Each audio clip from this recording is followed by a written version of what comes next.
दशा माता की पौराणिक कथा। चैत्र मास की दशमी तिथि को दशा माता का पर्व मनाया जाता है। इस बार दशा माता का पर्व 4 अप्रैल को था। इस दिन दशा माता की कथा पढ़ने से 10 गुना अधिक फल मिलता है। मान्यता है कि दशा माता की पूजा और कथा पढ़ने से घर में सुख और समृद्धि आती है। तो आइए इसकी कहानी सुनते हैं। एक राजा था जिसका नाम नल था और उनकी रानी का नाम दमयंती था। वह बड़े प्रेम से राज्य करता था। एक दिन एक ब्राह्मणी रानी के पास आई। उसने गले में पीला डोरा बांधा था। रानी ने डोरा देखकर उसे डोरे के बारे में पूछा तो वह बोली, डोरा दशा माता का है। इसको पहनने से सुख संपत्ति अन्न धन घर में आता है। उसने रानी को भी एक डोरा दे दिया। रानी के गले में डोरा बांधा देख राजा नल ने उनके बारे में पूछा तो रानी ने उनको सारी बात बता दी। राजा बोले, तुम्हें किस चीज़ की कमी है? इस डोरे को तोड़कर फेंक दो। रानी ने देवी का आशीर्वाद कहकर उसे तोड़ने से मना कर दिया, पर राजा ने डोरा तोड़कर फेंक दिया। रानी बोली, राजन, यह आपने ठीक नहीं किया।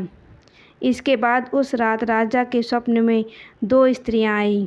उन दोनों में से एक स्त्री बोली, राजा, मैं यहाँ से जा रही हूँ, और दूसरी बोली, राजा, मैं तेरे घर आ रही हूँ। राजा को लगातार यह सपना 10 से 12 दिनों तक आया। रोज़ाना ऐसे सपने आने से राजा उदास रहने लगा। रानी ने उदासी का कारण पूछा तो राजा ने स्वप्न की बात बता दी।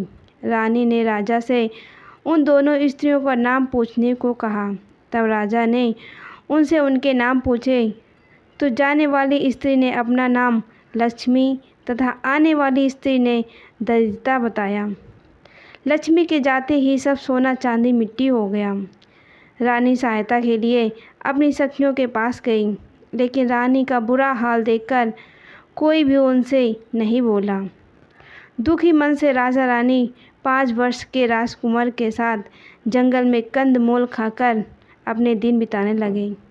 चलते चलते राजकुमार को भूख लगी तो रानी ने कहा, यहाँ पास ही एक मालिन रहती है जो मुझे फूलों की माला देकर जाती थी। उससे थोड़ा दही और छाछ मांग लाओ। राजा मालिन के घर गया। वह दही बिलो रही थी। राजा के मांगने पर उसने कहा, हमारे पास तो दही छाछ कुछ भी नहीं है। राजा खाली हाथ लौट आया। आगे चलने पर एक सांप ने कुंवर को डस लिया और राजकुमार की मृत्यु हो गई। विलाप करती रानी को राजा ने धैर्य बंधाया। इसके बाद वह दोनों आगे चले।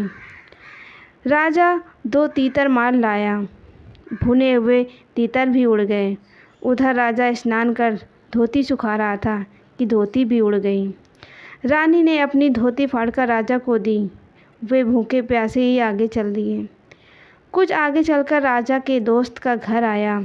वहां जाकर उसने मित्र को अपने आने की सूचना दी। मित्र ने दोनों को एक कमरे में ठहराया। वहां मित्र ने लोहे के औजार आदि रखे हुए थे। दैवयोग से वे सारे औजार धरती में समा गए। चोरी का दोष लगने के कारण वे दोनों रातों रात वहां से भाग गए।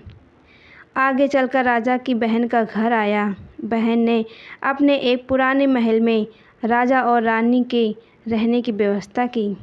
सोने के थाल में उन्हें भोजन भेजा, पर थाली मिट्टी में बदल गई। राजा बड़ा लज्जित हुआ। थाल को वहीं गाड़कर दोनों फिर चल पड़े। आगे चलकर एक साहूकार का घर आया। वह साहूकार राजा के राज में व्यापार करने के लिए जाता था। साहूकार ने भी राजा को ठहरने के लिए पुरानी हवेली में सारी व्यवस्था कर दी। पुरानी हवेली में साहूकार की लड़की का हीरों का हार लटका हुआ था। पास ही दीवार पर एक मोर अंकित था। वह मोर ही हार निगलने लगा। यह देखकर राजा रानी वहाँ से भी चले गए। इस पर रानी बोलती है कि किसी के घर जाने के बजाय जंगल में लकड़ी काटकर बेचकर ही हम अपना पेट भर लेंगे। रानी की बात से राजा सहमत हुआ।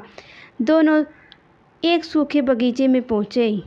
उन दोनों के वहाँ पहुँचे ही बगीचा हरा भरा हो गया। यह देखकर बाग का मालिक बहुत प्रसन्न हुआ। उसने देखा वहाँ एक स्त्री और पुरुष सो रहे थे। उन्हें जगाकर बाग के मालिक ने पूछा, तुम कौन हो? राजा बोला, मुसाफिर हूँ, मजदूरी की खोज में इधर आए हैं। यदि तुम रखो तो यही हम मेहनत मजदूरी करके पेट पाल लेंगे। इसके बाद बगीचे के मालिक ने उन्हें अपने यहाँ नौकरी पर रख लिया। एक दिन बाग की मालकिन भी संपदा देवी की कथा सुन डोरा ले रही थी। रानी के पूछने पर उसने बताया कि यह संपदा देवी का डोरा है। रानी ने भी कथा सुनी, डोरा लिया। राजा ने फिर पत्नी से पूछा कि यह डोरा कैसा बांधा है? तो रानी बोली, यह वही डोरा है जिसे आपने एक बार तोड़कर फेंक दिया था और इसका अपमान किया था। उसी के कारण संपदा देवी हम पर नाराज़ हैं। रानी फिर बोली, यदि संपदा माँ सच्ची हैं तो फिर हमारे पहले के दिन लौट आएंगे। उसी रात राजा को पहले की तरह स्वप्न आया। एक स्त्री कह रही है, राजा मैं जा रही हूँ। दूसरी कह रही है, राजा मैं वापस आ रही हूँ। राजा ने दोनों के नाम पूछे तो आने वाली ने अपना नाम लक्ष्मी और जाने वाली ने अपना नाम दरिद्रता बताया। राजा ने लक्ष्मी से पूछा, अब जाओगी तो नहीं? लक्ष्मी बोली, यदि तुम्हारी पत्नी संपदा जी का डोरा लेकर कथा सुनती रहेगी तो मैं नहीं जाऊंगी। यदि तुम डोरा तोड़ दोगे तो मैं वापस चली जाऊंगी। बाग की मालकिन जब वहाँ की रानी को हार देने जाती तो दमयंती हार गूंथ कर देती। हार देखकर रानी बड़ी प्रसन्न हुई। उसने पूछा कि हार किसने बनाया है? तो मालिन ने कहा, कोई पति पत्नी बाग में मजदूरी करते हैं, उन्होंने ही बनाया है। रानी ने मालिन को दोनों परदेशियों के नाम पूछने को कहा। उन्होंने अपना नाम नल और दमयंती बता दिया। मालिन दोनों से क्षमा याचना करने लगी। राजा ने उससे कहा, इसमें तुम्हारा कोई दोष नहीं है, हमारे दिन ही खराब थे। अब दोनों अपने राजमहल की तरफ चले। राह में साहूकार का घर आया। दोनों वहां साहूकार के पास गए।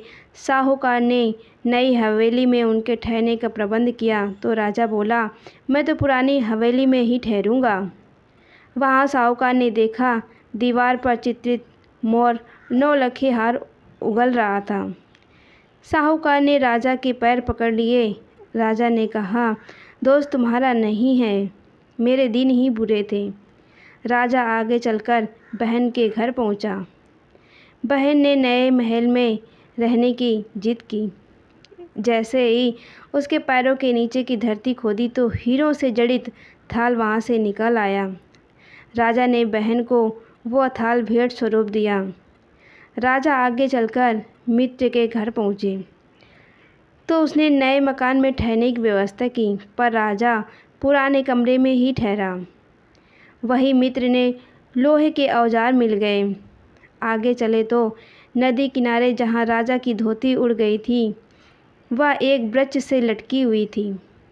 वहाँ नहा धोकर धोती पहने राजा आगे चला तो देखा कि उसका कुंवर खेल रहा था।